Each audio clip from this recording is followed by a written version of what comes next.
My name is Sadia. I am 24 years old now, but I will take you back to the beginning of my life. My parents are Muslims, both originally from Morocco. They came to America many years before I was born. My father's name is Idris, and my mother's name is Ramadou. They worked very hard to build a comfortable life in New Jersey, where we lived in a neighborhood filled with both Muslims and Christians. My parents made sure I was registered as a citizen of the United States of America, even though I had Moroccan roots. That meant I had dual citizenship, both American and Moroccan, something my parents believed would secure my future. Growing up in America was smooth and peaceful. My parents had many Muslim friends who often visited our home, and they also kept good relationships with our neighbors who were Christians. They never had quarrels with anyone, and they also stayed connected with family members back in Morocco through phone calls and yearly visits. I remember many evenings when my mother would sit with her phone in hand, speaking Arabic with her sisters in Casablanca, while my father would laugh and exchange jokes with his brothers from Marrakesh. At home, my mother played an important role in teaching me Arabic. She wanted me to never forget the language of my people, and she was very patient as she taught me how to read and write in Arabic even before I entered school. I respected her lessons, and I learned a lot about Islam in those early years. But as I grew older and started school in America, my world began to open up in a way my parents did not expect. My school was filled mostly with Christian children. The culture there was very different from what I experienced at home. My teachers were kind, my classmates were friendly, and I found myself surrounded by a different way of life. It was not that my Muslim life at home was unhappy, but there was something in the conduct of my Christian classmates that drew my attention deeply. I remember during lunch breaks, the Christian children would often share their food with those who forgot theirs, even if it was just something small like half of a sandwich or an apple. They would help one another with homework without hesitation, and when someone cried or felt down, they gathered to comfort that child. Their kindness did not feel forced, it felt natural. And as a little girl, I began to notice the difference between how I lived and what I saw in them. The moment that struck me the most was the way they prayed. In the classroom, sometimes before meals, or even at special events, I would see them bow their heads and speak softly, as if they were talking directly to someone they loved and trusted. It was as if they were telling their father their problems in a simple manner. I had never seen prayer expressed like that before. At home, I prayed in Arabic with my parents, repeating the same verses, but at school I watched children pray with their own words, like it was from their hearts. That was the beginning of questions that began to grow inside me. As I grew older in school, my heart could not stop asking questions. At home, I prayed with my parents in Arabic, repeating the same words over and over. But in school, I saw something different. The Christian children prayed as if they were speaking to their Father directly. It was simple, personal, and peaceful. If you haven't subscribed yet, we'd love for you to be part of this journey. Our community is built on real stories and real people, voices that challenge us to think deeper and live with greater clarity. This isn't just another testimony, it's one that unsettles assumptions and makes you reconsider what you've always believed. Take your time with it. Watch closely. What you'll see is not hype or empty words, but a raw story of how the love of Jesus dismantles false securities and opens the door to the kind of freedom every heart longs for. One day, when I was only 7 years old, I went to my mother after prayer time and asked her, "Why don't we pray like the Christians do? Why do we keep repeating the same words all the time?" My mother looked at me with surprise. She gently explained that Muslims pray by following the teachings of Prophet Muhammad and that repeating the prayers in Arabic was the way Allah wanted us to worship. She told me not to compare myself with Christian children. But that answer did not stop my thoughts.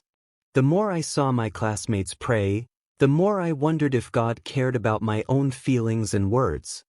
I wanted to tell him about my school, my friends, my fears, and even the little things that made me happy. I did not feel satisfied just repeating the prayers I was taught. So I asked my parents again and again. One evening at dinner, I asked both of them, "Why can't I just talk to God the way Christians do? I am tired of repeating my prayers." My father's face grew serious. He put down his spoon and looked at me firmly. He said, "Sadia, do not say such things again. Islam has its way, and you must follow it." I could see the worry in his eyes. My father even thought about changing my school or sending me back to Morocco, where there were more Muslims, so I would not be influenced by Christians. But my mother was softer. She said to him, "Idris, let us wait. She is still young. When she finishes elementary school and goes to high school, we can think about putting her in a Muslim school. I cannot bear living far away from her. She is still my small girl." My mother was pregnant at the time and very protective of me. She did not want me sent away so young. Even with their warnings, my questions did not stop. My parents told me to be careful with Christian classmates, not to talk too much about religion, and not to get close to their way of life. But as a child, I could not see anything evil in them. My teachers were kind to me and my classmates were honest. I did not feel any danger at all. In fact, I only felt peace. This conflict between what I saw in school and what I was told at home planted a seed deep inside me. I began to wonder, could it be that there was more to God than what I was taught? By the time I turned 9 years old, my parents' worry about me had grown. My questions about prayer had not stopped, and I sometimes refused to repeat the long Arabic prayers at home. Instead, I would quietly whisper in English to God, the way I saw my classmates do. My parents noticed this, and it made them even more fearful. My father started to believe that if I continued in school in America, I might one day abandon Islam completely. He discussed it many times with my mother, and finally, they both decided it was too risky to leave me in an environment where Christianity was so open. Their plan was to relocate back to Morocco, where they believed I would be safe among Muslims and where the culture would guide me back into Islam fully. I remember one evening clearly. My father sat me down in the living room and said, "Sadia, soon we will all return to Morocco. It is important for you to grow up with our people and our faith." He said it firmly, but I could sense it was not only about culture, it was about controlling my faith. At that time, I did not fully understand the depth of their fear. To me, I simply felt drawn to the peace I saw in the Christians around me. I could not see why this was dangerous. But my parents saw it as a threat. My mother, although more gentle, agreed to the relocation plan. She was expecting another child, and she did not want to take chances of losing me, as she often put it, to Christianity. What my parents did not know was that my heart had already made a quiet choice. I had spoken to one of my teachers at school about the way I felt. This teacher, Mrs. Williams, listened with care.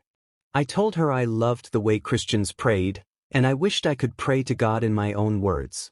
She smiled kindly and said, "God hears you, Sadia. Even now, He hears your heart."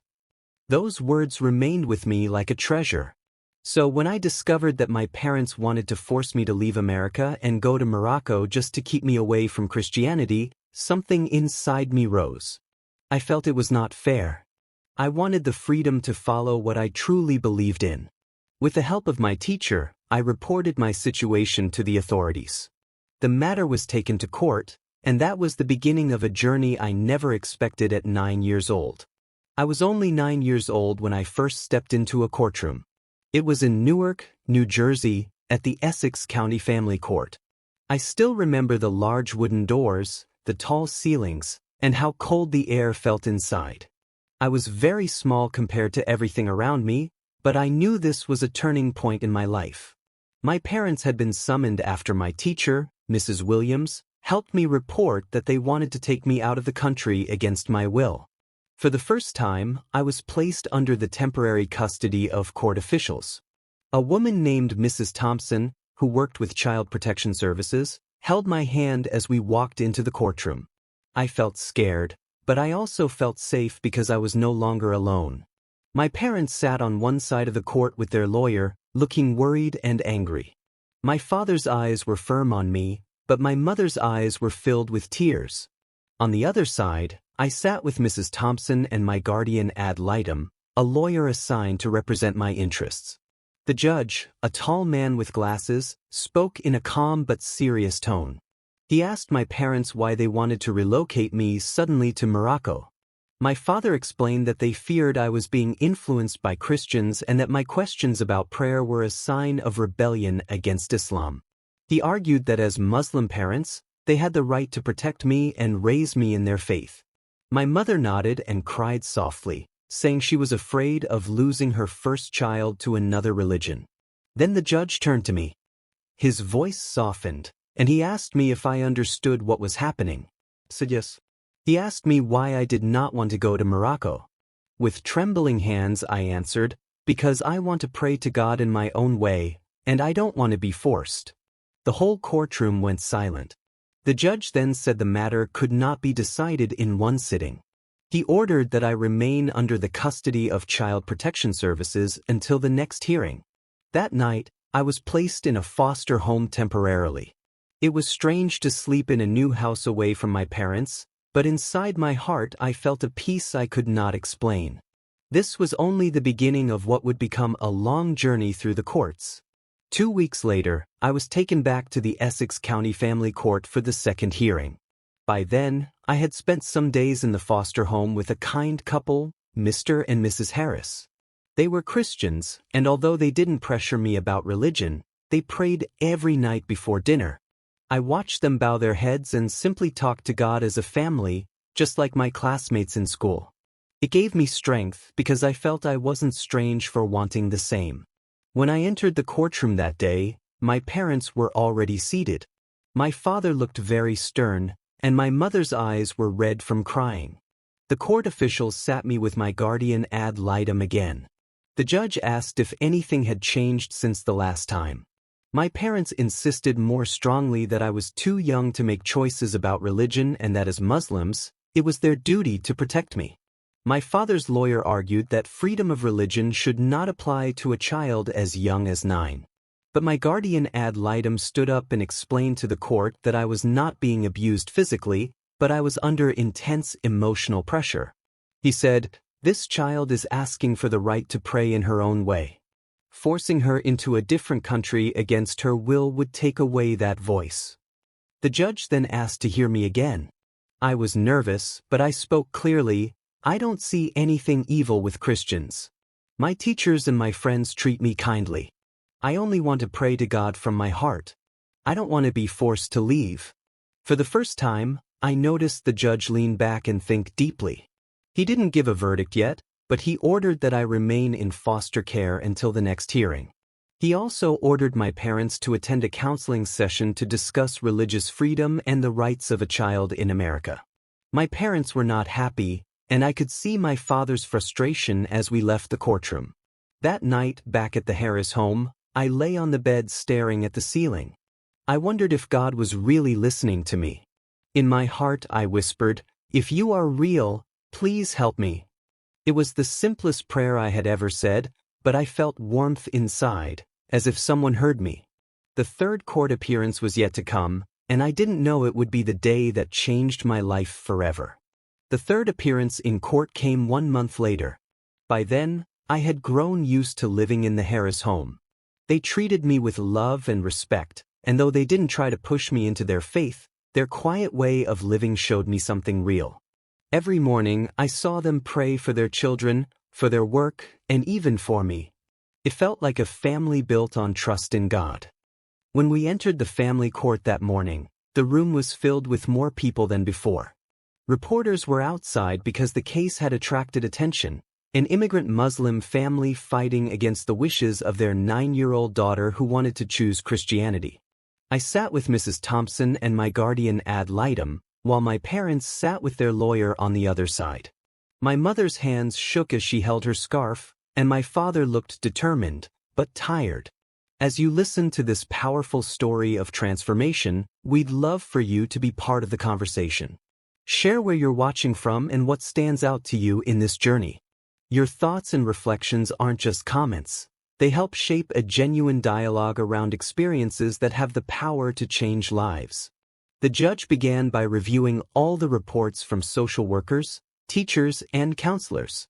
Mrs. Williams, my schoolteacher, was present as a witness. She spoke about how I had come to her many times with questions about prayer, and how I showed respect and kindness in class. She explained that my desire was not rebellion but a genuine search for God. Then the judge turned to me. His voice was serious but kind. "Sadia, you are very young, but you have been very clear. Do you still want to make this choice?"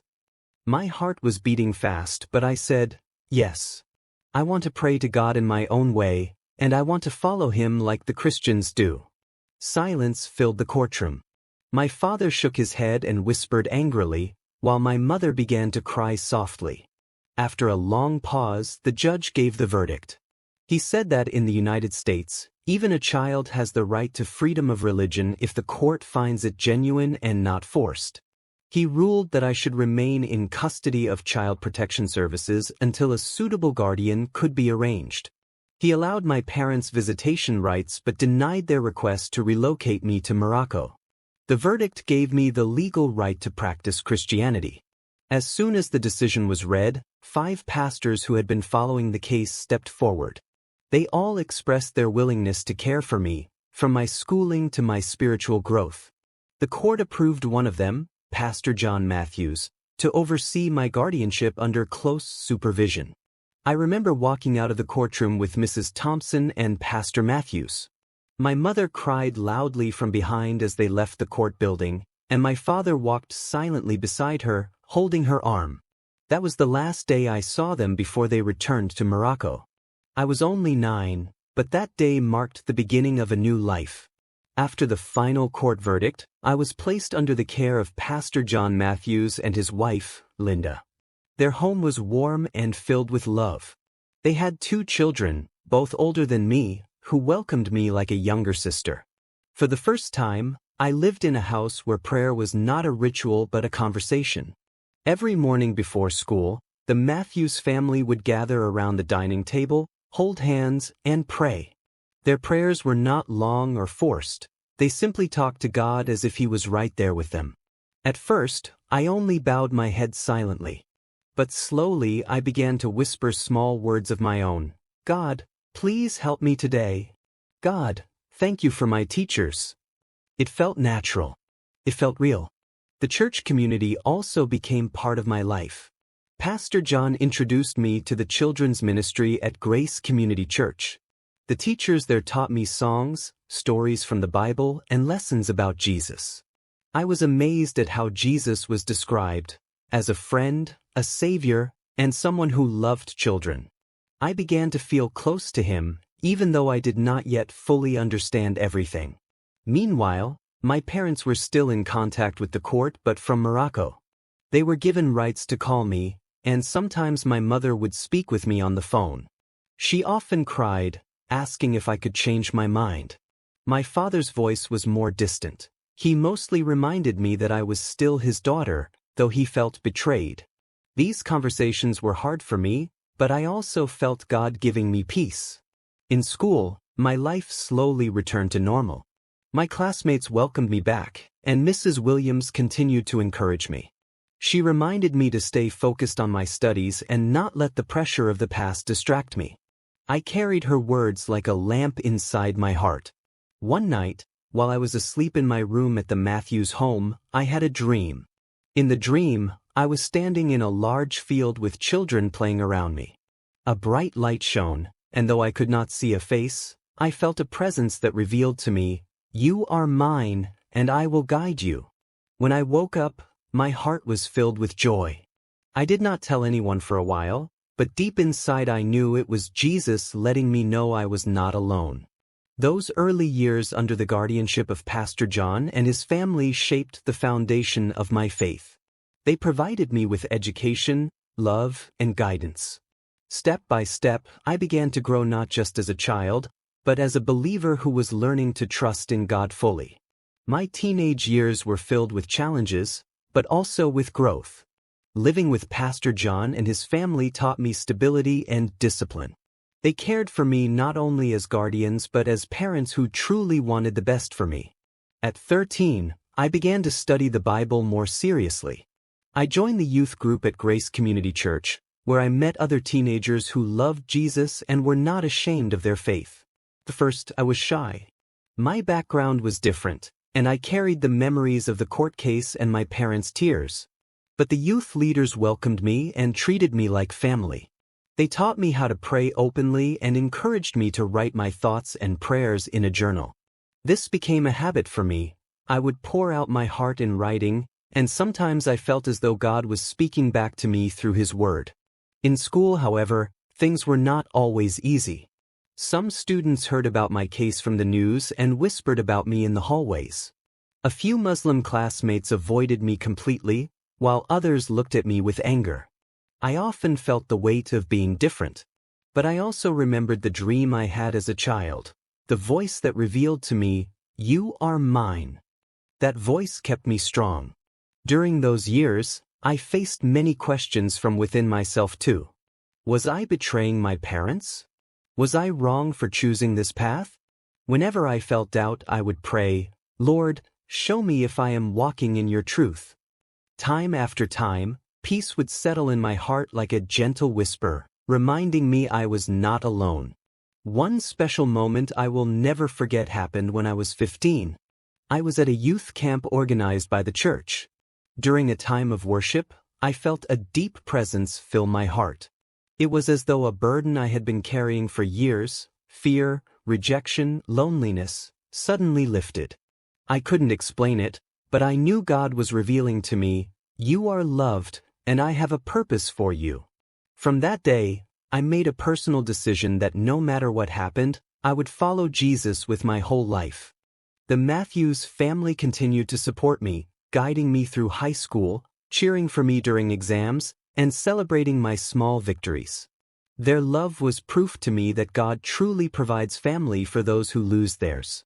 By the time I graduated from high school, I was not just a believer, I was a young woman prepared to step into the next chapter of my life with faith and courage.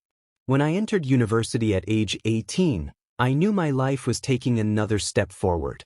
I attended Rutgers University in New Brunswick, New Jersey. At first, I was nervous because it was a larger world than high school, and I wondered if my faith would remain strong in such an environment. But God had already prepared me. At Rutgers, I joined a Christian fellowship group on campus. There, I met students from different backgrounds, some from Africa, Asia, and Europe, who loved Jesus and wanted to serve Him. We studied the Bible together, prayed for one another, and even organized outreach programs for students who were struggling with depression, loneliness, or addiction. Being among them helped me grow even more confident in my walk with God. During my second year, something happened that shaped my destiny. I attended a missionary conference in New York City with Pastor John. The speakers shared stories of people in faraway countries who had never heard about Jesus and how missionaries were giving their lives to reach them. As I listened, I felt a stirring in my heart that I could not ignore. It was as if God revealed to me, "I want you to go where others will not go. I want you to carry my love to nations."